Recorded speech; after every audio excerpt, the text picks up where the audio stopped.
လေမရှင်းအတွက်ဆိုရင်ဘာမစွတ်စွတ်လို့မဟုတ်တော့ဝင်မလေးခဲ့တဲ့သူပါသိလားရှင်ဘလောက်ပဲမှားခဲ့ရှင်ဘလောက်ပဲစိုးခဲ့ကျွန်မအားလုံးနဲ့ဆန့်ကျင်ပြီးတော့ရှင်ဘက်မှာရှိနေခဲ့တာပါရှင်ရမယ်ချက်လည်းမသိသစ္စာလည်းမရှိဘူးကျွန်မရှေ့ကိုယူခဲ့တာတွေအတွက်ကျွန်မနောင်တရတယ်သိလား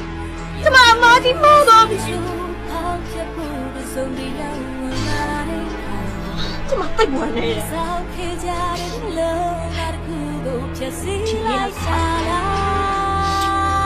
ကျွန်မဘဝထဲမှာမရှိတော့ဘူးရှင်မှတ်ထားလိုက်ချီကွေးစရာဘာမှမရှိဝကြွေးရှိကလေးပြန်ပေးစလိုက်ပါသည်ငါနဲ့ငုံမုံသည်ထပ်ပြောစရာစကားလုံးရှိနေတဲ့ချားတရားနဲ့ပြောနေတော့ငါလေးဘဝတစ်ခုကိုရှာဖို့နောက်ဆုံးပတ်သက်ခဲ့သမျှငါကိုငါ